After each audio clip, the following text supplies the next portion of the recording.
May 20th, Wednesday, 2020.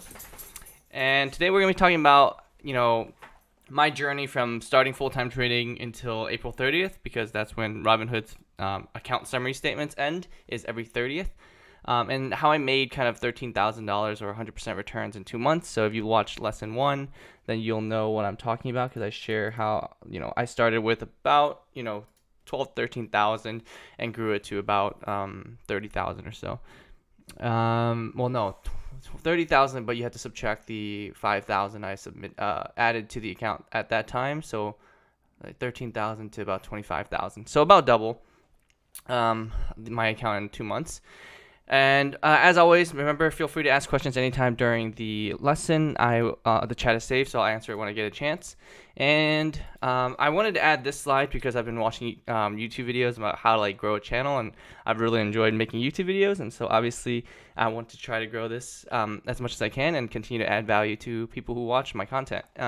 So as always, it's always free to like, comment, and subscribe. So if you find this content valuable, please do so. Share this with others, because I really started this channel to teach my friends how stuff they didn't know about investing and trading, and I would love to teach strangers that I haven't met. Like I said, I really enjoy making the content, and of course, the more people who support me, it makes it a little easier to spend more time doing this.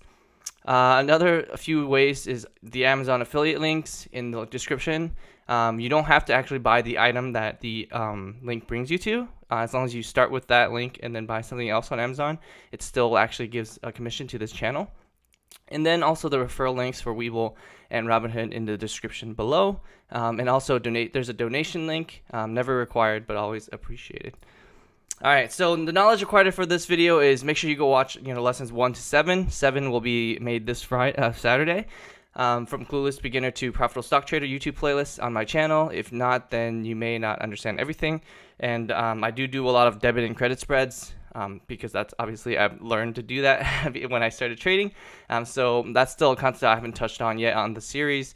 But hopefully after this Saturday, you guys will have a better understanding of what I'm talking about.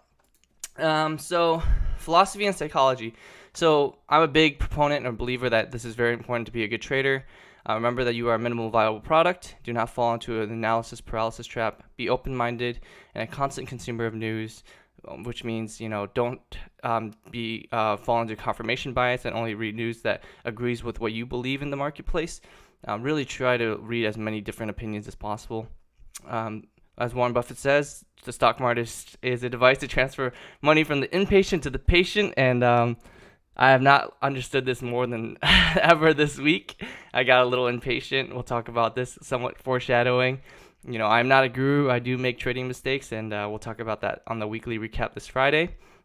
And learn from every trade, which I have definitely done so, both the good and the bad, so that you continue to grow and get better. Like I said, understand the power of compounded interest. 1% growth every day leads to 38 times growth a year. So, all right. So the performance since inception, this is what I'm talking about.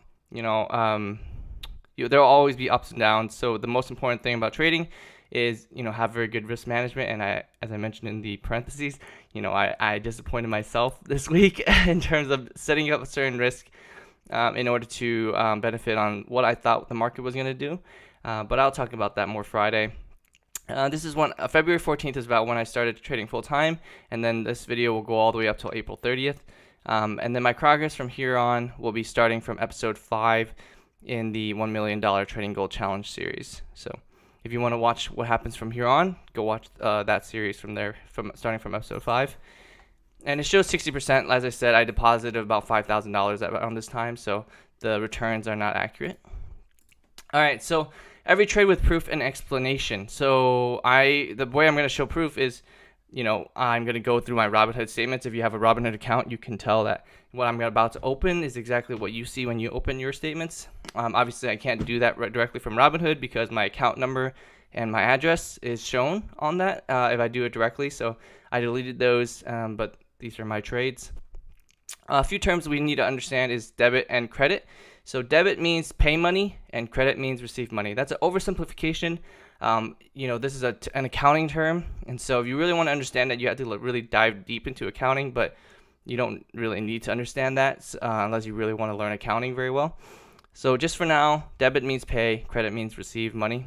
And remember, everything said in my videos is just my opinion based on my trading experience and is for education purposes only. Trading is very risky. Nothing I say is recommendation or advice. Read the description and trade at your own risk. Okay, let's go through the statements. So I deposited my initial $1,500 into Robinhood, and I basically just let it sit there for many months. Let's see when I deposited. November 21st, 2019. And then I got my promotion stock, which is one stock of Glue Mobile, and I just held it. I mean, I didn't see any reason for me to kind of do anything with it. You'll see, the change in total securities or values is literally just Glue Mobile moving up and down. I just sat there with $1,500 cash in my account and really didn't do anything because I was trying to figure out what I wanted to do at the time with that money because I wanted to do short-term trading essentially, and I was setting up my long-term accounts as I show you guys on my weekly recaps, which I have it with JP Morgan and then a little bit with M1 Finance, but I didn't like the functionality with M1 Finance, so I decided to start a JP Morgan account and focus on building my long-term account there. And yeah, so this is, what is this? January. So November, December, January, nothing happens with this account. It's just $1,500 cash and the change in Glue Mobile's equity price. So we get to February, and this obviously you can see some movement now. And also you see that my cash amount and my amount invested is now wildly different. Before it's all sitting in cash, but now it's mostly in equities. And this is where I want to bring in a concept called realized and unrealized gains and losses. When you're trading, if you buy a stock and it goes up to like 300, 400% gain, well, guess what? If you don't sell it, that's technically unrealized, right? I mean, yes, you made a bunch of money theoretically, but you're still holding the stock. So if it goes back down, then you lose the gains, and so that's why it's called unrealized gains and losses. And most traders, at least myself, my investment account is going to be fully invested, right? Because my checking account will have cash in it, so my emergency fund is there. The amount of money that I don't want to lose is there, and I also have my long-term portfolio as well that I have in other accounts. So in my Robinhood account and in my Webull account, generally I will have 100% of my account invested, just because these are my short-term risky trading positions. And so that's why you'll see it, that there's going to be very limited times where I have a large net account balance, and mostly going to be invested in securities, and mostly going to be unrealized/realized gains, a mixture, because I'm always jumping in and out of trades, and unfortunately Robinhood doesn't really show realized and unrealized gains. It just shows total equity securities. But as you see, me making good trades or depositing more money into my account, my portfolio value grows. Okay, so let's start going through each trade. So starting in February, I guess I decided that, since I don't know what I'm going to do with my 1,500 yet, why not just invest it in long-term ETF, like I do with my long-term portfolio. And so I just threw it all into 15 shares of VOO. I practice what I preach for the most part, except my risk management this week. And then you can see some of the trades I made also. And if my debits are more than my credits, then that's not good, right? Because that means I paid more money than I received at the end of the day. And so I lost actually about $2,000 this month. And it's really because when I jumped into the trading full time here, I was really focused on technical analysis. I just bought the technical analysis of the financial markets book that I talked about in my first few lessons. And I saw that Apple and GE around May 14th, and maybe I'll even pull it up here. You can see what happened. I mean, I like everyone else. I mean, really, nobody really knew the impact that the coronavirus was going to have, right? Especially to the U.S. market.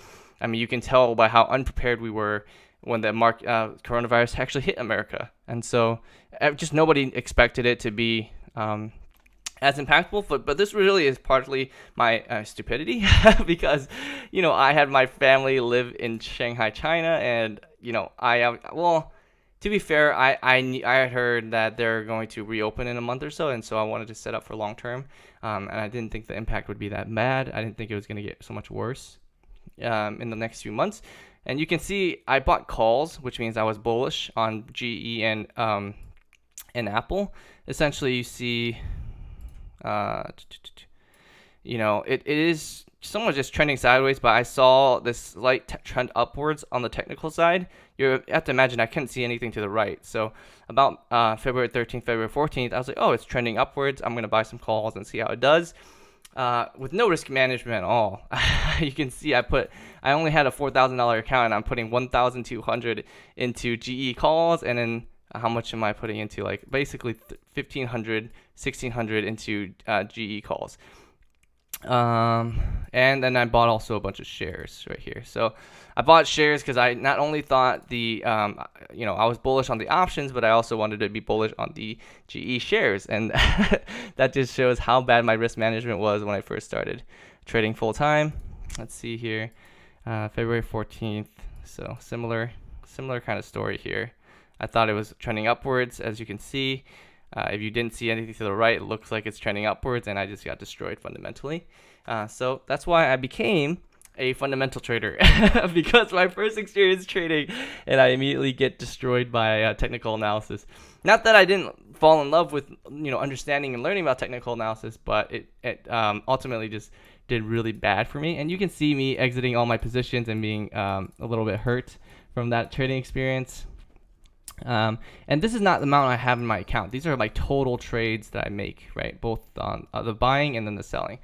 And so you can see I bought in Apple calls for 1,200, and I exited for 200. And so that's how dangerous options can be, especially when you're not doing proper risk management.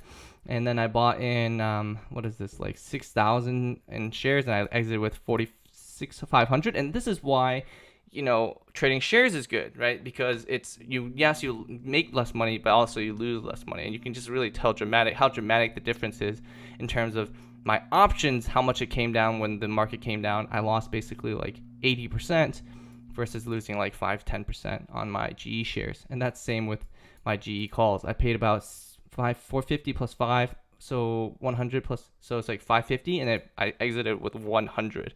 So about an 80% loss there too. Okay, and so that is, you can ignore this, pending stuff. So this is why we have a margin account. This is all pending, right?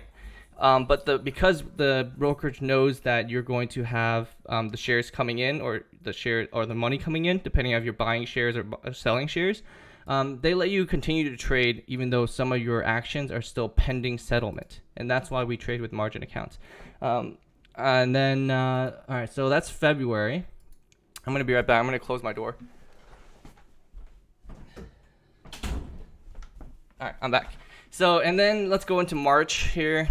And, I wanted to show you guys something. So, I wanted to, I don't like the way, as I mentioned previous videos, that I don't like the way that it's showed vertically, right? All the trades that you make are vertical. I really prefer to see, like, okay, how much money did I make or lose from each trade in one line. And you can see my GE where's Apple? Anyways, I was putting together this Excel sheet that kind of did this, but it was taking so much time. I think I put like 4 hours into this Excel sheet, and it only finished like 4 pages of March. And so after that, I was like, okay, no, there's no way I'm going to do all these line items. There's 15 pages in March, and then there's April has like 25 pages. And so I'm just going to walk through and then talk about the trades that are actually important.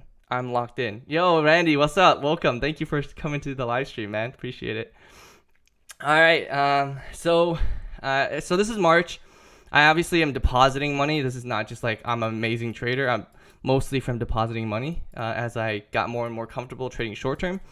And so that's kind of the change in the total securities. And I think it shows in the what is this called? Account activity. So I'm going to ignore all the portfolio summary because essentially this is like what I held at the end of the month, which is insignificant because I'm just buying and selling all this stuff all the time, right? Except maybe the promotion shares, which I just hold and see. I don't really care what happens to them because I know I'm just going to hold on to them and have them as be long-term shares. And so we'll maybe talk about this in a future video, but if you hold shares longer than a year, then you get taxed much less on those than if you do short-term buying and selling. Because short-term buying and selling of stocks, all that income or that you make is actually considered income, and so it's taxed at your income tax rate versus the long-term capital gains tax rate. So we'll talk about that in another video. All right, let me drink some water and then continue. So you'll see that you can see this like $5,000 deposit that happened in March 9th, but hasn't happened yet. And so this is technically when I still had $4,000 in my account, and you can see terrible risk management. I'm buying basically 100% of my account into one position, and also selling out the long-term shares because I decided that I am going to short-term trade with this Robinhood account now, starting from March. Actually, starting in February already, actually. So, all right, let's continue. So I bought GE puts now that I basically switched positions after, I heard the Corona news breakout. And this is almost patience with this is also bad risk management. You can see I'm buying March 6th puts on February 28th. And so I'm learning a bunch about options at this time as well while I'm trading and learning from real life experience. And so the reason that I preach that you guys should start with a small account, and as you can see with my $100 trading challenge, I started that about 4 weeks ago, and it still has, it's only lost 20%, and I've made tons of trades, right? So the beautiful thing about starting with a small account is that you can practice, it could survive a long time. Your account rarely just goes from like 100 to 0, right? I have to go, but I'll catch the vid later. All right, thanks, Randy. I'll see you later. And so that's the beautiful thing. Even with a small amount of capital, you can have tons of experience because your portfolio and each of your positions rarely go from 100 to 0. And so you can take a lot of trades and still survive. And so there's poor risk management on my part. 1, expiration is terrible, and also 2, position sizing is terrible. As I first begin my trading journey, so I add more money as I want to be able to take more positions, because first of all, I'm putting way too much money in one position. Anything to talk about in the Ford and GE? Nothing really. I mean, I think I made or lost some money, but I'm only going to talk about the big trades, right? Or unless there's like a fundamental reason I entered the trade, then maybe I'll talk about it a little bit more. So I deposited $1,000 more in March 12th. I entered Guild because, as you guys know, coronavirus came, and so I was trying to find a stock to play for the coronavirus news, and I just happened to just decide on Guild for no real reason. And later you'll see that I also invest in Inovio. The reason I did Guild first is because it was doing a treatment, remdesivir, and so like in my head, the treatment's gonna come before the vaccine, theoretically.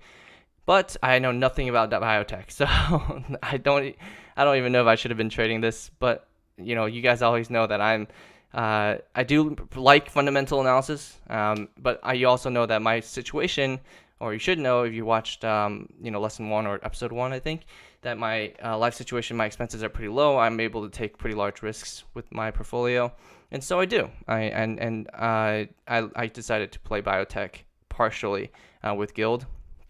HD, this is when I started watching Trading Fraternity. He's a big HD guy and McDonald's guy, kind of the low volatility stocks and more stable stocks. And so, and then my risk management gets a little bit better, sort of. My positions become smaller. And let's see here, buy 5 and sell 4. Yeah, so you can see, I think I was trying to get my positions to be like $100 each. In my head, I was thinking, I'd have a $10,000 account, so 1% is about $100. And then there were fundamental news about the oil trade war with Russia and Saudi Arabia that was happening at the same time as the coronavirus, and that is why I bought some USO puts. And you'll see I'll buy a bunch more later. But this is the kind of the beginning of Trading Fraternity talking about this position, and me reading some news and agreeing on a fundamental foundation with his analysis. And I didn't just listen and then to Trading Fraternity and enter the trade. I listened and then went to do my own research and then agreed with his analysis and then entered the trade. And then I deposited another $1,000 on the 13th. And then this is where I exit Ford, exit GE. So nothing to really talk about there. Oh, sorry about the beeps. Exited my HD, which you can see I bought it at 25 cents and sold at 1 cent. Whenever you, I don't know what's causing that. Sorry. Whenever you have things that basically expire out of the money, then you're basically forced to kind of exit for $0, which is they just expire worthless, or try to recoup some value. And I was able to sell some of my HD calls for $1 to get out of that. And you'll see here I entered in Inovio, and again, poor risk management. I mean, all of these would have been really, really good trades if I just gave myself a month or two more time. I mean, you can look at Inovio's stock price now, Moderna's stock price now. Everything is much, much higher. I bought these calls pretty cheap. I mean, not really, actually. They're pretty expensive. $5 for $4 call. So my break even would have been $9.50. And so partially and probably part of my thought process was, I wanted to have a good break even price. And if I bought too much time, then it would have been a little bit hard to do so. But if that was the case, I shouldn't have entered the trade, in my opinion, thinking back. But hindsight's always 20/20. And then you can see here that I start playing SPY. I started watching Tasty Trade, and one of the people that they talk about an interview on there is a person called Karen, the Super Trader. And it turns out recently that it seems that she's a fraud. But at the time I didn't know that, and so I was kind of trying to take some of the lessons that I can learn from the videos I watched on her interviews and put it into practice in my trading. And so you see I buy puts and I buy calls. It's kind of, she does credit spreads, and I eventually do start doing credit spreads. I actually really, really strongly like credit spreads because of the risk profile that they provide, and the probability of success is much higher. And I think I will be moving towards that direction in the near future. But with the crazy volatility of the market, I'm not trading credit spreads because higher volatility is good to sell credit, but you also have to be very comfortable that it will not make you lose your money, because the risk is, you make 20%, 30% on your credit spread versus limited risk when you buy options. Okay, so you can see here is when I started entering USO's position really, really hard, because I really, really believed in the fundamental analysis on USO. I bought 100 USO puts at $3, and I think it was trading at like $7 at this time. And that's really crazy. I basically had to predict or hope that USO would go bankrupt or go to $0, which, funny enough and crazy enough, it really almost did. And they did an 8-to-1 reverse split on their stock to bring up the stock value, but it went all the way down to $1. And so this was a really, really good trade. This is one of my more successful trades that helped grow my account significantly. I bought 100 shares and at 9 cents, and I think I exited, and we'll see it later. So Guild, here's Guild's call. Oh, okay, so now I start doing credit spreads and debit spreads because I watched videos on that. And you can kind of see my evolution of my trading on March 13th. And so I sold a $80 call and I bought a $72.50 call. So I sold this to bring my break-even price lower. Because you can see $7.40, that means my break-even was basically $80. But by selling a $4.80 call, I was able to bring down my break-even to like $75, $76 instead. And so it was basically a one-to-one return, but I just wanted to help increase my success rate. And I eventually do, in the future, you'll see, I exit this trade for basically break-even because during the time that I decided to hold Guild, it basically went sideways.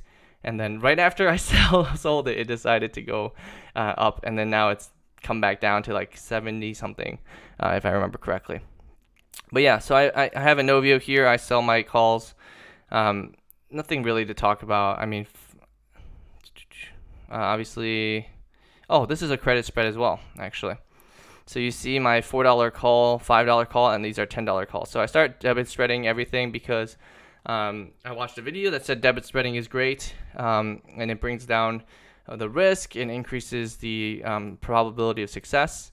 But I'll talk about, my opinions on trading options and when I like to do credit spreads, debit spreads, versus just doing naked options. Because I do really like trading naked options, mostly due to the difficulty of selling and buying spreads on Robinhood. But we'll talk about that in another video. And then as I continue, I debit spread more Inovio calls here, and then SPY. Bought some puts, bought some TLT calls based on trading fraternities. And this is actually I hate to admit it, but I actually didn't do very much research on the TLT puts and calls. And you'll see I play both sides, try to be a little bit safer, but really it's not that much safer. If anything, it's riskier. But because I'm not very comfortable with TLT, I still am not that comfortable with TLT. But I wanted to see if Trading Fraternity's advice would do well, just because obviously I have a lot of respect for him. And so I tried this play.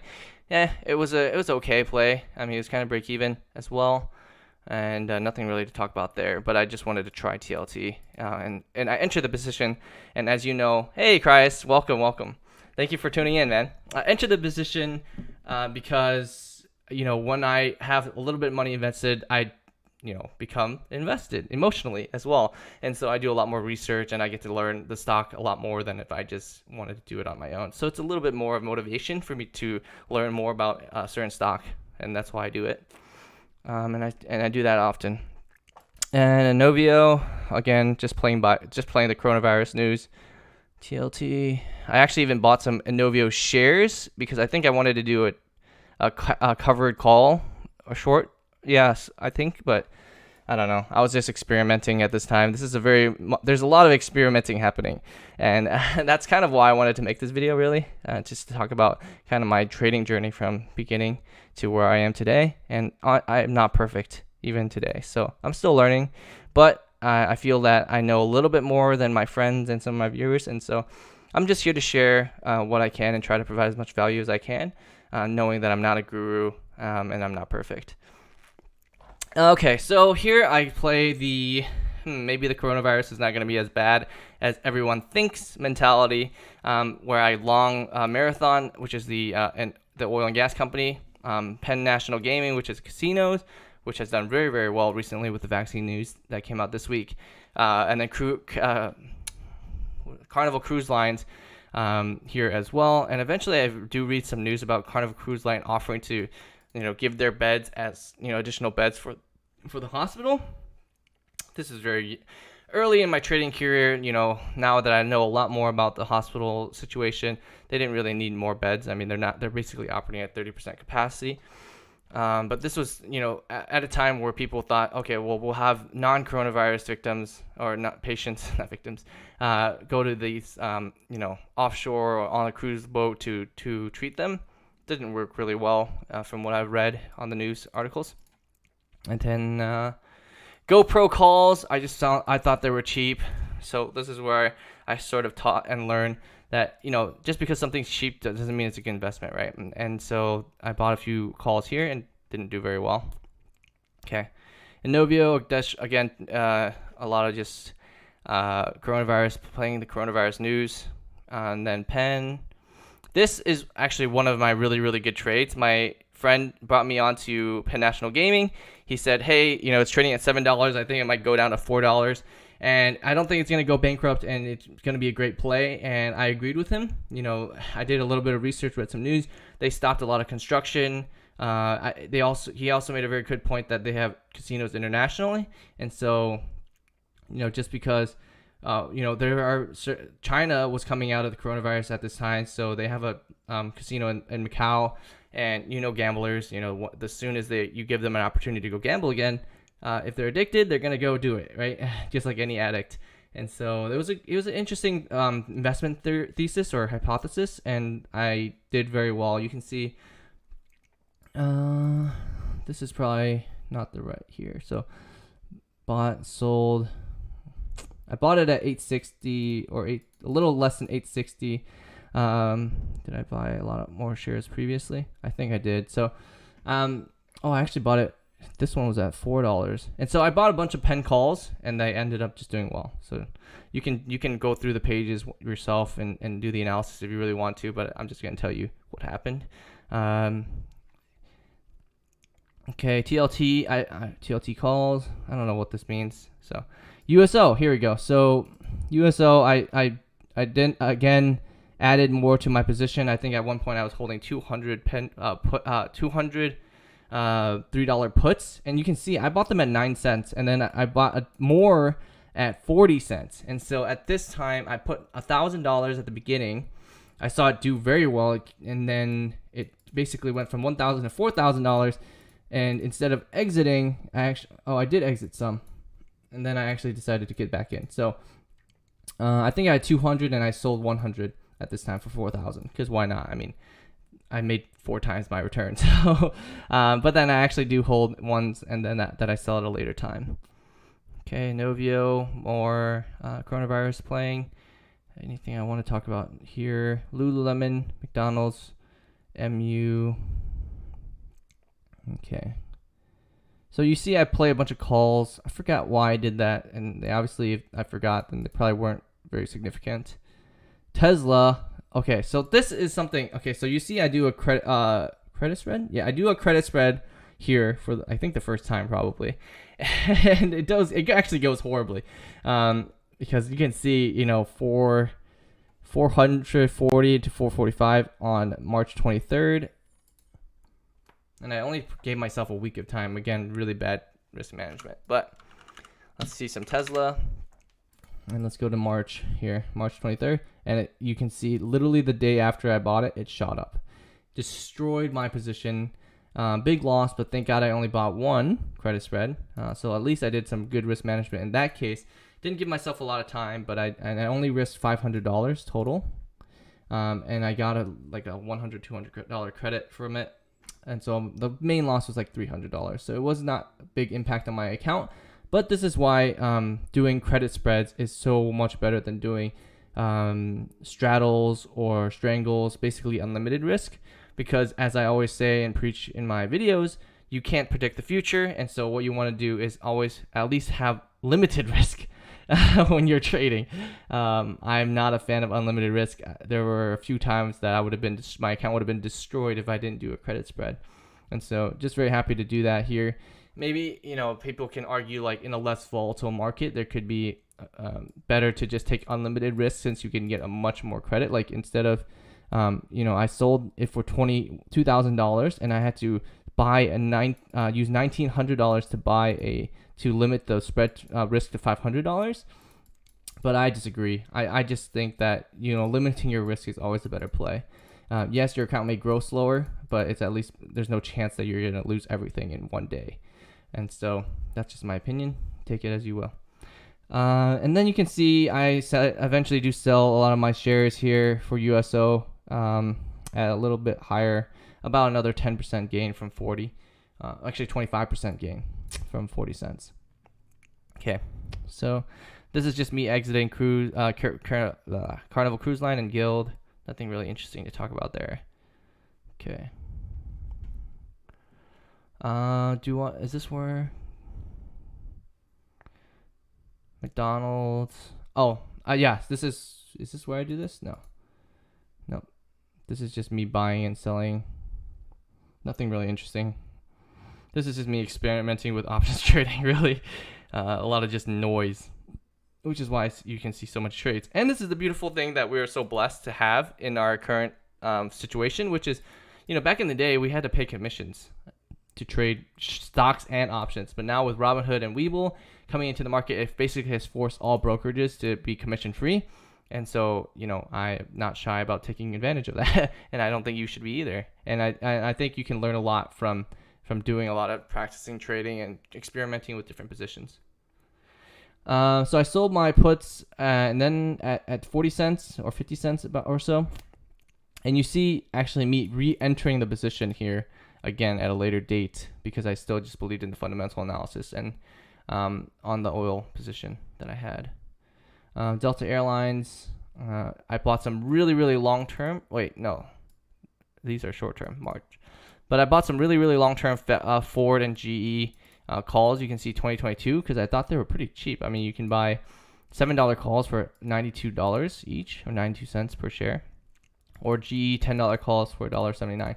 I eventually sell these, and the reason I sold these is not that I don't think they're going to recover by 2022, but just because I just feel like the opportunity cost for where I can invest my capital and how fast I can make returns is better in the short term than buying these 2 years out calls and having to hold them for 2 years, because that's what I would have had to do before. It's probably going to be at least a year, if not a year and a half, before the stock market probably starts to recover. So I just the money could have been used better. So I decided to eventually exit these positions. And actually, this is where I exit them. That's funny enough. So I must have bought them earlier in this document, and this is when I start to exit them and decide to use my capital elsewhere. All right, what else here? 57 call. Okay, nothing really interesting. I'm gonna go to April. Just a little bit long of a video just because I have so many trades and I'm just kind of trying to go through them by memory. Again, ignore the portfolio, it doesn't really matter. I'm buying and selling stuff all the time. But you can see this is it was a really good month for me. And I'll talk about like the position that I made that helped a lot. But essentially I basically doubled my account just in April. But this is unrealized gains. And so we'll talk about that a little bit Friday. And so Carnival Cruise Line, again, really long-term calls. No, this one's a long-term call, and this is a short-term, little less time call. This is when I heard about the bed news, I think. That's the only reason I can imagine why I bought these. And so I bought some long-term calls and some little medium-term calls for a decent price, in my opinion, at the time. Target, I was starting to learn to play earnings from listening to Trading Fraternity, and so I'm buying certain positions to play not just this recent earnings that we just had, but also the is this Q1? This was Q2 earnings as well, because obviously earnings are always retrospective, and so March and April were Q1, and then June, July is gonna be Q2. Okay, so this is also when I start doing really, really cheap straddles, but I'm longing straddles, so I'm buying them. I don't like shorting straddles. As I mentioned, that means there's unlimited risk. But I was just testing a theory, and this is funny. This is just so funny how the market works. And this is just how it shows, how bad I am at predicting the market. Again, more foreshadowing. April. Right, I buy straddles because my head, I thought, okay, well, if I have wide enough strikes on the top side on the call and the puts, the market is probably going to be volatile in the near future. But of course, if you've been trading the market starting in April-ish around this time. Wait, when did I buy them? April 1st, and let's just see the SPY here daily. Yeah, so about starting in April here, the market just wasn't volatile enough, right? And especially from basically the beginning of April till even now, the market has basically just trended slightly sideways. Maybe a little up, but basically sideways. So my straddles got destroyed completely. And I bought straddles on all kinds of things. And that's what all these are really. Just Carnival Cruise Line, Delta straddles, McDonald's straddles.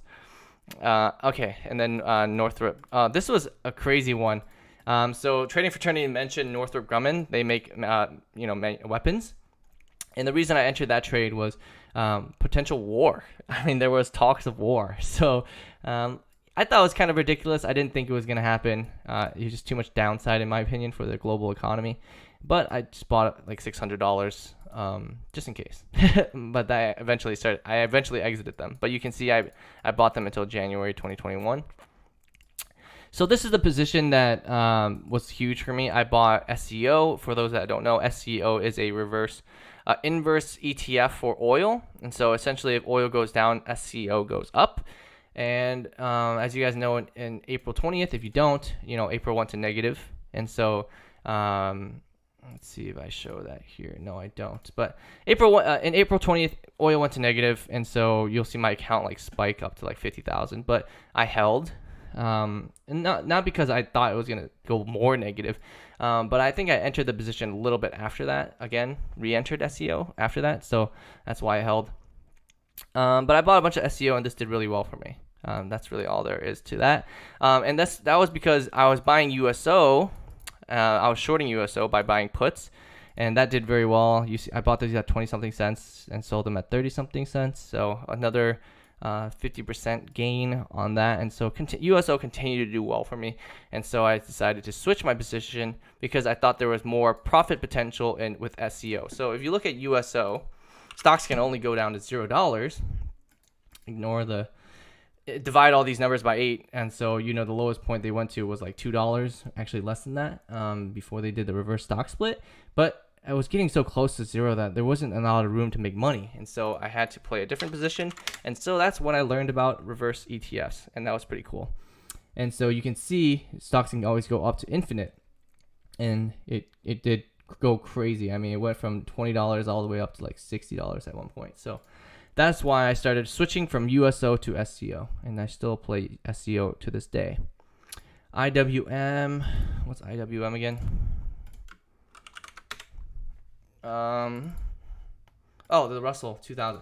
So this is when I started to try to do, I think, credit spreads, right? I'm buying the 125 and selling the 120 calls. Yep. And so these are debit spreads or credit spreads. And so this is when I start implementing credit spreads into my strategy and experimenting with them, because I was thinking, I have straddles that hope for high volatility. Why not play some really, really safe, hopefully it was safe, I don't remember now, but safe credit spreads on IWM that takes advantage of low volatility. And so I think this is a great thing in trading, is that you can play both sides and still make money. You'll make less, but you also have less risk, and you're a lot safer. And that's a beautiful thing about trading. Especially options, right? Because of the crazy profit potential that you can have, like doing straddles and strangles, which I will talk about in my next video, if not next week's videos. Okay, so these are just credit spreads, SPY, credit spreads. What else? More credit spreads. Anything else interesting to talk about? PDD. Oh man, I got destroyed on this. I was thinking like, we were having some tensions with China, and so the Chinese stocks would suffer a little bit, and I just got destroyed, because what I didn't consider was that China had opened its economy back, and so you have to really think about the what ifs, and I definitely didn't think about the what ifs this week, and that caused me a lot of pain, but that is fine. I still love trading, so. And then Apple 310 calls, 310 185 puts, another wide straddle. Boeing, I was just trying to play volatility, call put. You can just see that these are all strangles, not straddles. Call put, straddles, call put, straddle. Anything else? Pen. I mean, why did I play this? I think this was the Macau thesis. Anything else that's interesting? I think I talked about everything I wanted to. I mean, these are just UNH. I was trying to test out some more trading fraternity ideas. Trading fraternity, he believes in a 5-to-1 risk return, which means that if he's more than 20% of the time, he makes crazy amounts of returns. If he's up right 20% of the time, he breaks even. But that means he's expecting to only be right 20% of the time. Keep that in mind, right? And so this is kind of when I was starting to develop my own trading style, that I prefer to be a little bit safer and play more in the money options rather than just playing really out of the money options and hoping for home runs. I had found my own trading style, which is I like to hit singles, doubles, and triples rather than hitting home runs or trying to find those home runs. Not to say that I don't play for home runs, but I prefer most of my account to be on the safer side. Versus you'll see, if you watch Trading Fraternity's small account grow, challenge or whatever, his account gets blown up over and over again. Versus my small account trading challenge, it's lost 20% in the 4 weeks. And so, first of all, I was playing shares, so that's not really a fair comparison. But even with my options trading in my main account, I still prefer steady growth or steady losses versus wild swings. I just feel better emotionally trading that way. And so, this one was a really huge success. Netflix. When did I first enter that? Bought it at 55 cents. This was my first big win, and this was an earnings surprise. And so I bought it at 55 cents, and I think I sold it for like $3. So like 600% gain, which was crazy for my first big options win. Oh yeah, here you go. Oh wait, call, whatever. Anything else I want to mention? J&J. I think that's it. And then this is me depositing more money to enter a position in April. Facebook. And then if you watch some of my old trading recaps, I talked about the breaking news plays, and you can see like Facebook was in here, was a breaking news play, Zoom, a few others. So it's really cool to just see them again. And again, SEO is a huge position of mine, and we'll talk about it Friday.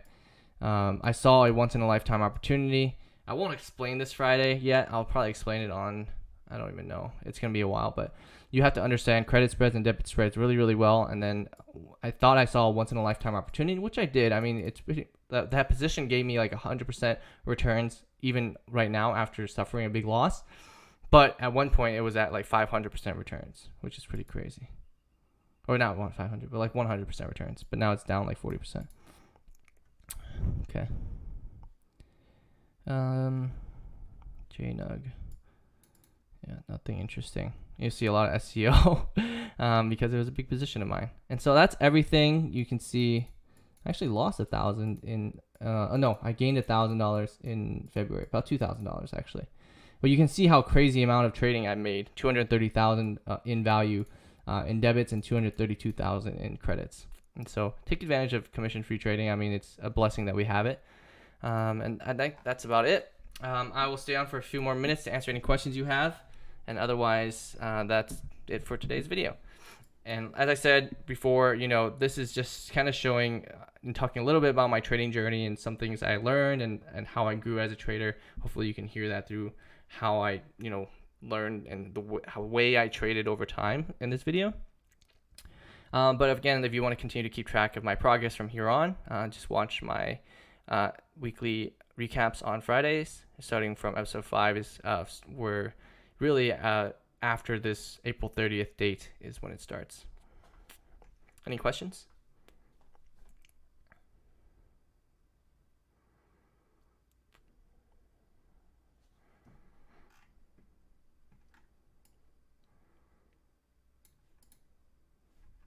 Let me open this up.